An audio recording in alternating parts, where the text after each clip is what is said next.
नमस्कार, मी साधना, माझा आवाज मध्ये आपलं स्वागत। तर पाहूयात एक महत्त्वाची बातमी।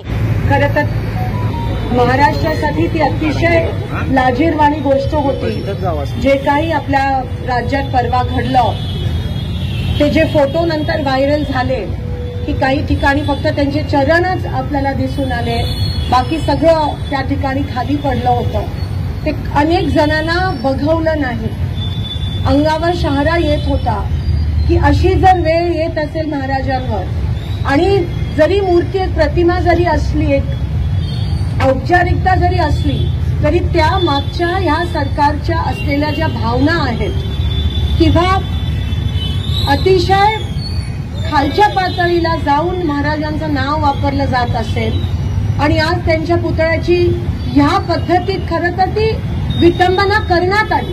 कारण का तुम्हाला माहिती होतं की तो पुतळा जो होता तो कमकुवत होता। तुम्हाला माहिती होतं की ज्या कॉन्ट्रॅक्टरला तुम्ही ते दिलेलं, तो केवळ तुमच्या मुलाला खुश ठेवण्यासाठी तुम्ही त्या कॉन्ट्रॅक्टरला दिलेलं, पंतप्रधानांना खुश ठेवण्यासाठी तुम्ही त्या पुतळ्याला अनावरण त्यांच्या हस्ते केलं।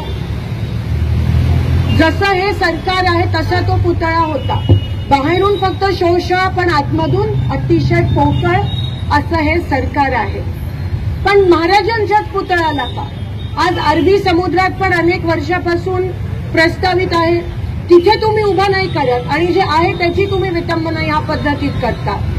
त्याच्यानंतर त्या गोष्टीला अतिशय छोटं असं तुम्ही म्हणतात हवा एवढी होती की तो पुतळा त्या ठिकाणी पडला। म्हणजे या पद्धतीचं मुख्यमंत्र्यांकडून भाष्य होत असेल तर आज जनतेने कुठे बघितलं, कुठे बघायला पाहिजे? आज बदलापूरमध्ये जे काही घडलं, आज 4 वर्षाच्या लहान मुलींना पण सोडलं नाहीये या विकृत मानसिकता असलेल्या लोकांनी किंवा या सरकारने, आणि म्हणतात त्याच्या मागे राजकारण आहे, या पुतळ्याच्या मागे म्हणतात हवा एक वेगळं कारण आहे। म्हणजे ह्या पद्धतीत जर त्यांचं बोलणं असेल तर एकंदरीत दिसून येतं की ते आता सापडले गेले आहेत, त्यांची उलटी गिनती सुरू झाली, त्यांना उत्तरं नाही आहेत लोकांना द्यायला, ते फक्त लाडक्या बहिणीच्या मागे लागले। नक्कीच आधी ते आतमधून पैसे देत होते अनऑफिशियली, आता ऑफिशियली पैसे देत, आणि म्हणून ते अजून 1 महिना मागतायत, निवडणुका जाहीर करत नाहीयेत। आज महापालिकेच्या निवडणुका नाहीयेत, राज्याच्या निवडणुका पुढे ढकलल्यात, कारण का अजून पैसे वाटप त्यांना करायचे। पण लोक हुशार झाली आहेत, आमच्या बहिणी खूप हुशार आहेत, घेतील त्यांच्याकडून।